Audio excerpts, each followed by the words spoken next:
Hello बच्चों, मैं रितु गोयल भागवंती सरस्वती विद्या मंदिर इंटर कॉलेज नई मंडी मुजफ्फरनगर से आज आपको इस वीडियो में कक्षा 12 का टॉपिक विद्युत रसायन से रिलेटेड कुछ इम्पॉर्टेंट बातें डिस्कस करेंगे।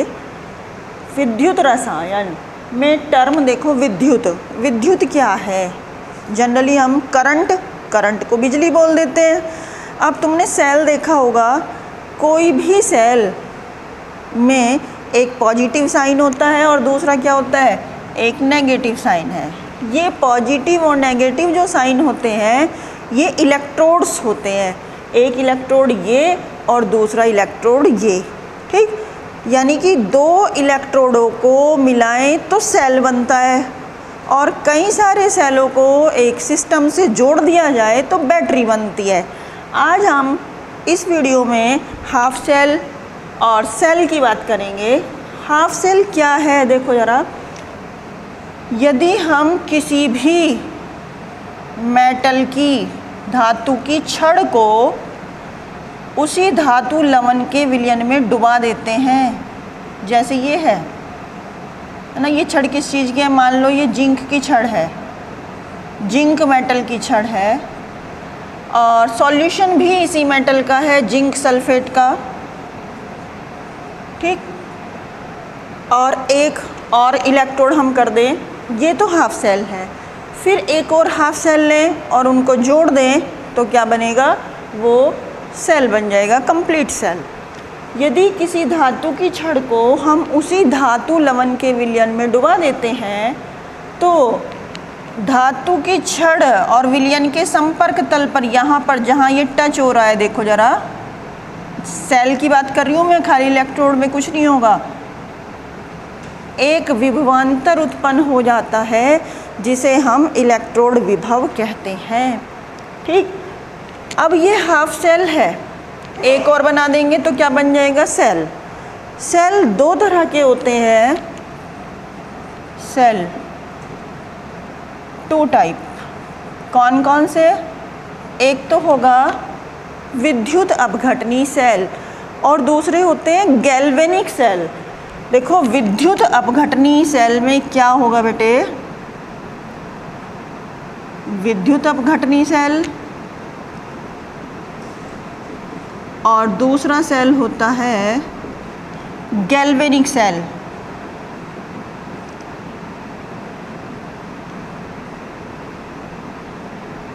गैल्वेनिक सेल, विद्युत अपघटनी सेल में एक ही पात्र में, ये देखो ये एक पात्र है, इसमें दो छड़ लटका दी जाती हैं धातु की और इसमें ये सॉल्यूशन भर दिया जाता है, ठीक। और इनको एक वोल्ट मीटर से जोड़ दिया जाता है। ये सिंपल विद्युत अपघटनी सेल है। लेकिन जो हमारा इसमें मेन सेल पढ़ेंगे हम, वो गैल्वेनिक सेल पढ़ेंगे। गैल्वेनिक सेल का एग्जाम्पल डैनियल सेल है। अब यहाँ हमने ये हाफ सेल बनाया है, दूसरा हाफ सेल हम बनाते हैं,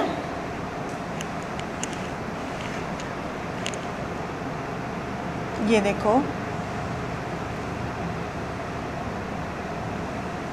ध्यान से समझना बच्चों, बहुत इंटरेस्टिंग और बढ़िया टॉपिक है ये।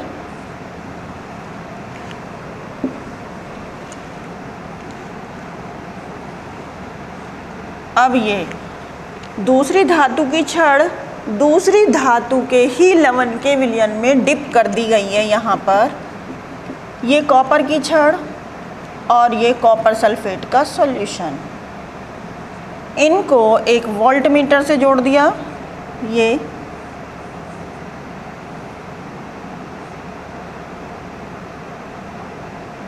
ये वोल्ट मीटर है।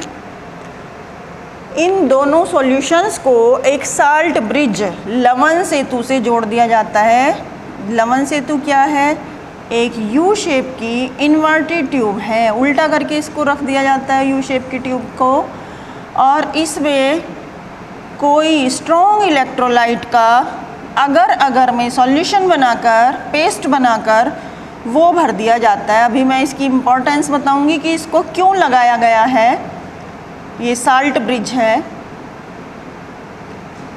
अब देखो जरा, ये जब इसमें रिएक्शन शुरू होती है तो ये क्या करता है, ये केमिकल एनर्जी को इलेक्ट्रो एनर्जी में चेंज करता है। और ये हमारा विद्युत अपघटनी सेल, ये विद्युत एनर्जी को केमिकल एनर्जी में बदलता है। इसको याद करने का तरीका देखो बेटे, ये हमारा कौन सा सेल है, ये गैल्वेनिक सेल है ना, और ये विद्युत अपघटनी सेल है। तो जो हम पॉइंट पढ़ रहे हैं वो पहला पॉइंट इसी का याद रखो, ये विद्युत अपघटनी सेल है, तो ये विद्युत ऊर्जा को रासायनिक ऊर्जा में बदलता है। ये अपोजिट करता है, ये रासायनिक ऊर्जा को विद्युत ऊर्जा में बदलता है। और इसमें क्या डिफरेंस दिखाई दे रहा है, इसमें साल्ट ब्रिज की आवश्यकता होती है और इसमें साल्ट ब्रिज की आवश्यकता नहीं होती। विद्युत अपघटनी सेल में एक ही पात्र में दोनों इलेक्ट्रोडों को रखा जाता है और इसमें अलग अलग पात्रों में दोनों अलग अलग इलेक्ट्रोडों को रखा जाता है। अब रिएक्शन देखो बेटे, इसमें गैल्वेनिक सेल में क्या होती है, यहाँ पर हमने रिएक्शन शुरू होने से पहले जो ये छड़ हैं जिंक की और कॉपर की, इनका वेट कर लिया, तोल लिया इनको, और ऐसे ही जितना सॉल्यूशन ले रखा है इनको भी तोल लिया। फिर हम थोड़ी देर बाद देखेंगे इनके वेट में क्या डिफरेंस आता है। अब इसमें रिएक्शन शुरू हुई, जो इसमें केमिकल एनर्जी है वो इलेक्ट्रिकल एनर्जी में चेंज होना शुरू होती है। तो इस दौरान क्या रिएक्शन होती है इसमें, ये जिंक मेटल,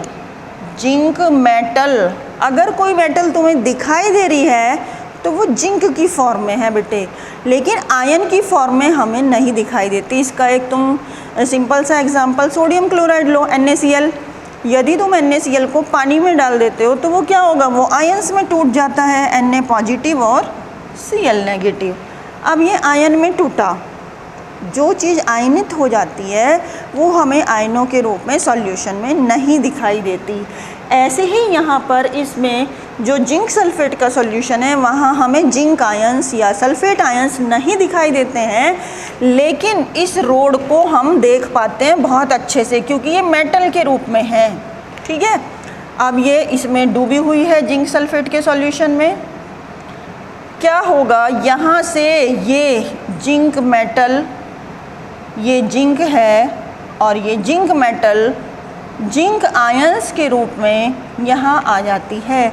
तो इस प्रोसेस में क्या रिएक्शन हुई, जिंक ने 2 इलेक्ट्रॉन लूज करके जिंक आयन बनाया। ठीक, ये जिंक आयन बनाया इसने। अब ये 2 इलेक्ट्रॉन कहाँ जाएंगे, ये 2 इलेक्ट्रॉन इस छड़ से होते हुए, इस वायर से जाते हुए, इधर से और यहाँ से ये इलेक्ट्रॉन सॉल्यूशन में आ जाते हैं। अब सॉल्यूशन में कितनी टाइप्स के आयन हैं, copper double positive and sulphate double negative. ऐसे ही यहाँ पर जिंक डबल पॉजिटिव और सल्फेट डबल नेगेटिव हमारे 2 तरह के आयंस थे।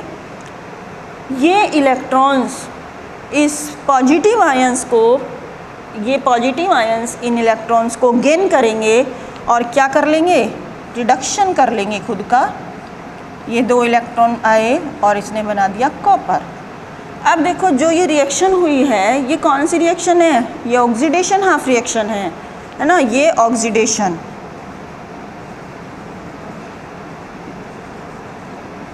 और ये रिडक्शन।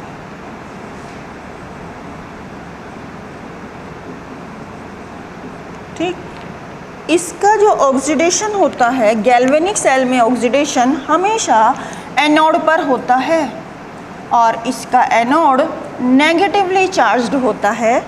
रिडक्शन कैथोड पर होता है और इसका कैथोड क्या होता है, पॉजिटिवली चार्ज्ड। अब इसमें 2 पॉइंट डिफरेंस में ये बन जाते हैं कि गैल्वेनिक सेल का एनोड नेगेटिव होता है और गैल्वेनिक सेल का कैथोड पॉजिटिव होता है, लेकिन विद्युत अपघटनी सेल का कैथोड नेगेटिव होता है और एनोड पॉजिटिव होता है। इस तरह से हम इन दोनों सेलों में डिफ्रेंशिएट कर सकते हैं। सबसे पहला पॉइंट हमने क्या बताया, एनर्जी बताया। ये विद्युत ऊर्जा को रासायनिक ऊर्जा में बदलता है, ये रासायनिक ऊर्जा को विद्युत ऊर्जा में बदलता है। इसमें एक ही पात्र में 2 इलेक्ट्रोड डूबे हुए होते हैं। इसमें धातु की दोनों छड़ें अलग अलग सॉल्यूशंस में अलग अलग पात्र में डूबी हुई होती हैं। यहाँ साल्ट ब्रिज की कोई ज़रूरत नहीं होती और यहाँ पर साल्ट ब्रिज की ज़रूरत होती है। इसका एनोड नेगेटिव होता है, इसका पॉजिटिव होता है, इसका कैथोड पॉजिटिव है और इसका नेगेटिव है। अब क्वेश्चन अराइज होता है कि यहाँ पर हमने साल्ट ब्रिज क्यों लगाया। ध्यान से समझेंगे ज़रा, इस साल्ट ब्रिज की ज़रूरत क्यों होती है। आप ये देखेंगे कि यहाँ से जिंक आयंस लगातार यहाँ पर आ रहे हैं और इलेक्ट्रॉन यहाँ से यहाँ जाकर कॉपर रिड्यूस्ड हो रहा है। ये कॉपर 2 इलेक्ट्रॉन गेन करके क्या जाएगा, यहाँ पर रिड्यूस्ड हो रहा है। तो कुछ टाइम बाद क्या होगा, ये छड़ तो पतली हो जाएगी और ये वाली छड़ मोटी हो जाएगी। ये सॉल्यूशन भारी हो जाएगा और वेट में ये सॉल्यूशन हल्का हो जाएगा। जब ये जिंक आयंस यहाँ आएंगे, बहुत सारे आयंस यहाँ आ जाएंगे, तो देखो क्या होगा बेटे, यहाँ पर पॉजिटिव चार्ज, क्योंकि जिंक आयंस आ रहे हैं और छड़ पर अंदर नेगेटिवली चार्ज्ड आ जाता है। ये नेगेटिव चार्ज यहाँ इसमें इसका अपोजिट होता है। यहाँ क्या होगा, बाहर नेगेटिव चार्ज और अंदर पॉजिटिव चार्ज। इस दाब को विद्युत अपघटनी विलयन दाब कहते हैं और जो कैथोड पर रिएक्शन होती है उसको परासरण दाब कहते हैं। जब यहाँ से जिंक आयन लगातार यहाँ आ रहे हैं तो एक कंडीशन ऐसी आएगी कि सॉल्यूशन में जिंक आयन की कंसंट्रेशन ज़्यादा हो जाएगी और सल्फेट की कम हो जाएगी। यहाँ क्या होगा, यहाँ कॉपर रिड्यूस्ड हो रहे हैं यहाँ से यहाँ पर, तो यहाँ कॉपर आयन की कंसंट्रेशन कम हो जाएगी और सल्फेट आयन की बढ़ जाएगी। तो एक कंडीशन ऐसी आएगी कि इसमें करंट फ्लो नहीं होगा। फिर ये क्या करता है सेल, जो साल्ट ब्रिज में हमने एक स्ट्रॉन्ग इलेक्ट्रोलाइट लिया हुआ है, ये अपॉजिटिवली चार्ज्ड आयंस फ्लो करना शुरू कर देते हैं अपने आप ही। इस तरफ पॉजिटिव आयंस आएंगे क्योंकि यहाँ सल्फेट आयन की कंसंट्रेशन ज़्यादा है और इस तरफ नेगेटिव आयंस आएंगे क्योंकि यहाँ पर जिंक आयन की कंसंट्रेशन ज़्यादा है। तो इस तरह से इस साल्ट ब्रिज की बहुत इम्पोर्टेंस होती है। ये इसमें विद्युत का प्रवाह लगातार बनाए रखता है और सेल को रुकने नहीं देता। ठीक है, अब हमें किसी भी सेल का सेल विभव निकालना होता है तो फार्मूला होता है E cell is equal to E right minus E left. Right left कभी भी कंफ्यूजन ना हो, इसके लिए एक ट्रिक याद रखो, लॉन LOAN। अभी मैं कुछ क्वेश्चंस कराऊंगी उसमें भी तुम्हें ये अप्लाई करना पड़ेगा। लॉन का मीनिंग L फॉर लेफ्ट, ये लेफ्ट साइड है। O फॉर ऑक्सीडेशन, ये ऑक्सीडेशन हो रहा है, एनोड नेगेटिव है। जब एक बात याद रखोगे तो दूसरी तो अपोजिट अपने आप ही याद हो जाएगी। इसमें क्या है, राइट साइड ये रिडक्शन, कैथोड पॉजिटिव है ना, ये इसका अपोजिट होता है। अब जब भी किसी भी सेल का सेल विभव निकालना होता है तो हमें दोनों इलेक्ट्रोडों की ज़रूरत पड़ती है। मान लिया कुछ भी इस सेल का विभव आया, E cell is equal to plus 4.4 volt आया, इनकी वैल्यू रख के, इनकी वैल्यू फिक्स होती है जो कि प्रैक्टिकली डिटरमाइंड है, वो हमें याद करने की ज़रूरत नहीं होती, वो तुम्हें क्वेश्चन में दी जाएंगी। अब ये आया, अब हमें ये नहीं पता, ई सेल तो हमने पता कर लिया कि राइट वाले का अपचयन विभव कितना था, लेफ़्ट वाले का कितना था, तो हम कैसे बताएं, हम नहीं बता सकते कोई भी सेल बनाकर एक इलेक्ट्रोड का सिंगल का कितना है, हम पूरे सेल का विभव बता पाते हैं। तो इन्होंने कैसे निकाला होगा, इसके लिए एक आदर्श बनाया गया। और आदर्श क्या बनाया गया, standard hydrogen electrode. Standard hydrogen electrode का इलेक्ट्रोड विभव 0 मान लिया गया। क्या है स्टैंडर्ड हाइड्रोजन इलेक्ट्रोड? देखो बेटे, मैं यहीं इसको बनाती हूँ।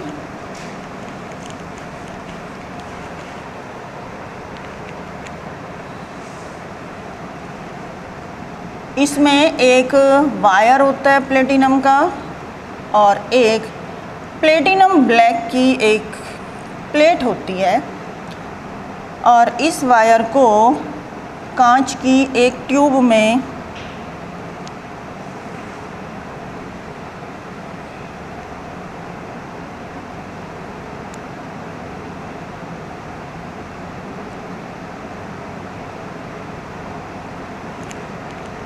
यहाँ से इसको बंद कर दिया जाता है ये, और ये हाइड्रोजन गैस प्रवाहित करने के लिए या ज़्यादा मात्रा में हो जाता है तो वो निकल सकती है यहाँ से, और इसको हाइड्रोक्लोरिक एसिड के सॉल्यूशन में डिप करके रख देते हैं। इसका वायर का कनेक्शन इससे कर देते हैं। अब देखो, इसको भी साल्ट ब्रिज से ही जोड़ देंगे, ये ठीक है।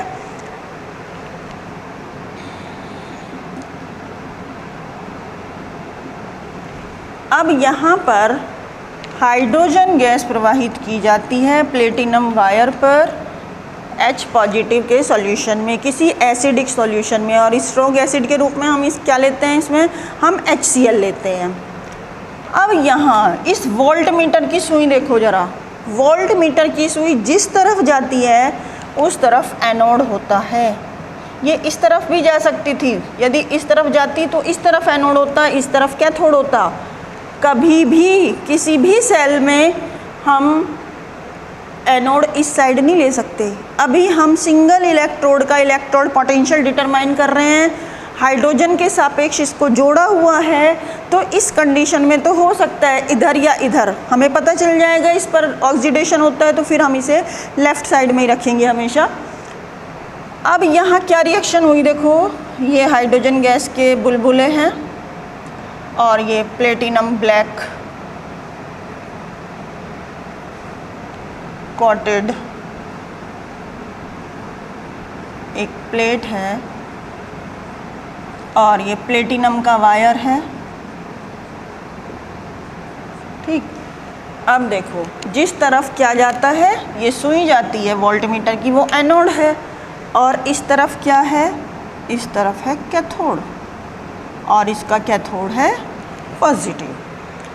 अब हमने कहा ई right minus E left, right हमारा क्या है ये, और लेफ्ट है ये।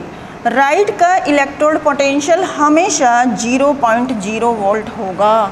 ये एक आदर्श इलेक्ट्रोड है जिसे हम क्या बोलते हैं, SHE, स्टैंडर्ड हाइड्रोजन इलेक्ट्रोड, और इसका पोटेंशियल माना गया है 0.00 वोल्ट। ये मान लिया गया, होता नहीं है, इसका मान लिया गया है। जो इसका या मान लिया इसका आया 2.4 है ना, या 0.76, जितना भी है, ये तो मैंने ऐसी वैल्यू रख दी है, तो ये आ जाएगा -2.4 वोल्ट। अब देखो हमने क्या करा, अभी भी तो हमने पूरे सेल का डिटरमाइन किया है, लेकिन इसका 0 माना, तो जो इलेक्ट्रोड पोटेंशियल आया है वो इसी इलेक्ट्रोड का है।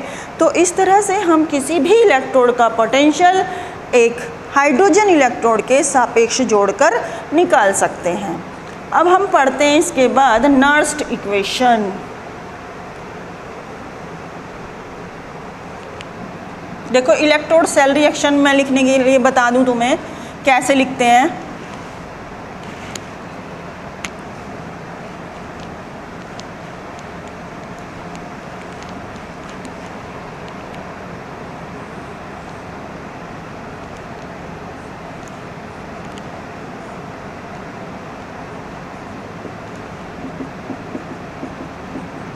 ये कॉपर की छड़ और ये कॉपर सल्फेट का सॉल्यूशन, कैथोड पॉजिटिव।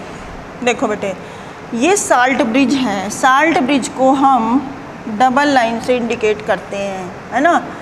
और इलेक्ट्रोड, जिंक सॉलिड का इलेक्ट्रोड सेपरेट है किससे, जिंक आयन। किस में बना हुआ है? जल में बना हुआ है, एक्वस सॉल्यूशन है। जितनी भी कंसंट्रेशन का लेते हैं इसमें सॉल्यूशन 1 मोलरिटी का है तो 1 लिख दो, 0.01 है तो जो भी मोलरिटी है वही लिख देते हैं इसमें। ऐसे ही यहाँ पर Cu double positive aqueous 1 molar, और यहाँ पर ये जिंक सॉलिड। इस तरह से हम किसी भी सेल को इंडिकेट कर सकते हैं। यदि ये सेल दिया हुआ है या ये सेल रिएक्शन दी हुई है तो हम बता सकते हैं इसमें ये क्या है, ये लेफ़्ट साइड एनोड है, ये कॉपर है बच्चों, ये क्या है, ये कैथोड है। कैथोड पर किसका रिडक्शन हो रहा है? कॉपर आयंस का हो रहा है कॉपर में। और जिंक पर किसका ऑक्सीडेशन हो रहा है? जिंक का। जिंक डबल पॉजिटिव में क्या हो रहा है? ऑक्सीडेशन। ऑक्सीडेशन पहचान लो जरा, जिन बच्चों को पहचान नहीं है। ऑक्सीडेशन आ गया, देखो ऑक्सीकरण, ऑक्सीकरण आ गया। क्या आ गया? चार्ज। जिंक से यदि ऐसे लिखा हुआ है तो ये ऑक्सीडेशन है, ऐसे ही कॉपर से Cu डबल पॉजिटिव लिखा है तो ये ऑक्सीडेशन है, और जो चला गया वो अपचयन है, रिडक्शन है। क्या चला गया? चार्ज, रिड्यूस्ड हो गए में। इसका अपोजिट अगर लिख देते हैं zinc double positive to zinc तो ये अपचयन है, Cu double positive to Cu, ठीक है। तो ये अपचयन होता है। इनकी पहचान तुम्हें बहुत ज़रूरी होनी चाहिए, क्योंकि जो हम ई सेल निकालते हैं उसमें हम मानक अपचयन विभव यूज़ करेंगे। मानक अपचयन विभव यानी कि ये वाले किसी भी इलेक्ट्रोड का E0 यदि इस फॉर्म में दिया हुआ है, माइनस कुछ भी वैल्यू, E0 कॉपर का रिडक्शन पोटेंशियल कुछ भी वैल्यू। यदि ऑक्सीडेशन पोटेंशियल में चेंज करना है, यदि इसका पॉजिटिव साइन है तो इसे नेगेटिव कर दो, है ना। क्वेश्चन में ज़्यादातर तुम्हें अपचयन विभव देंगे, लेकिन यदि ऑक्सीडेशन पोटेंशियल दे रखा है तो उसका साइन तुम्हें अपोजिट करना पड़ेगा। और इसकी पहचान तुम्हें कैसे होगी कि ये ऑक्सीडेशन पोटेंशियल है या रिडक्शन है? इससे ये देखना पड़ेगा, ये चार्ज नहीं आना चाहिए, ये चार्ज गायब होना चाहिए, ये अपचयन विभव है, ठीक। अब हम देखते हैं नर्स्ट इक्वेशन। क्या है नर्स्ट इक्वेशन? इसके द्वारा ही हम किसी सेल का या एक सिंगल इलेक्ट्रोड का पोटेंशियल निकाल सकते हैं।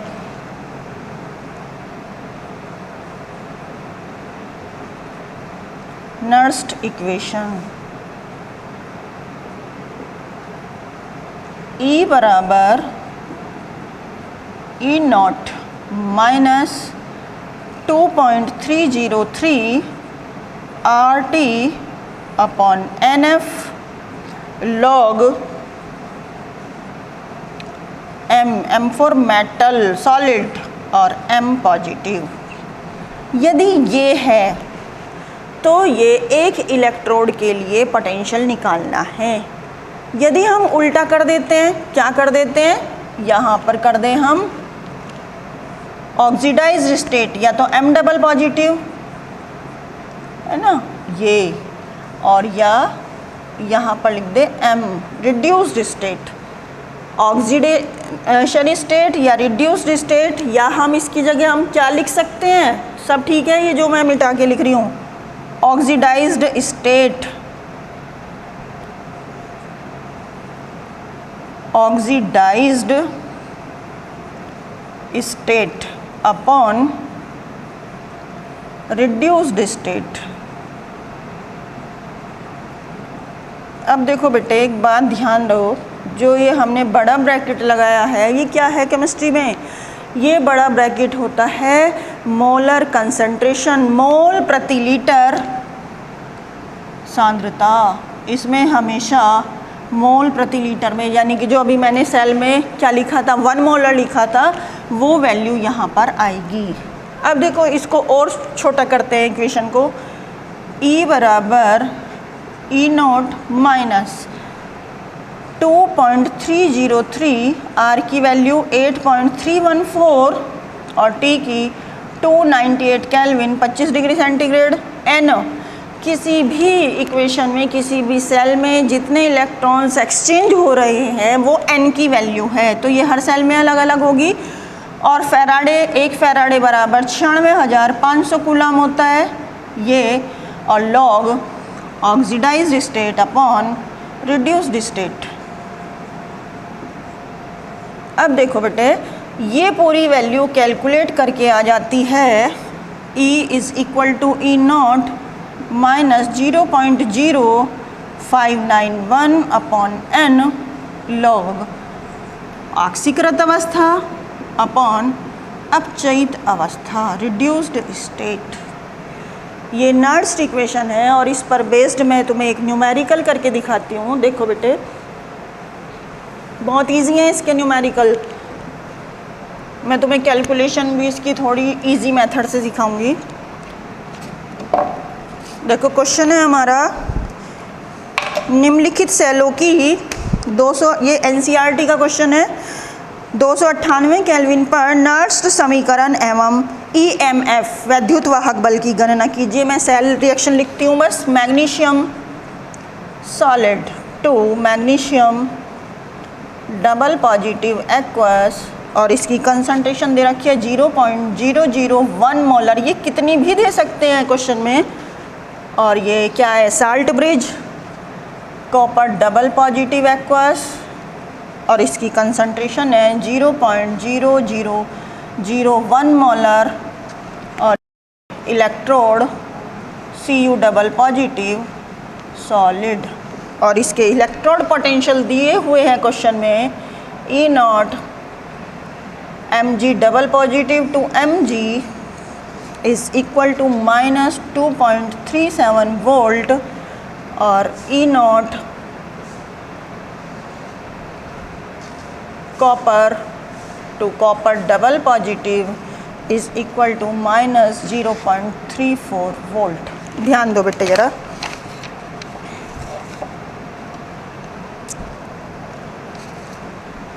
इसमें हम ये नर्स्ट इक्वेशन लगाएंगे।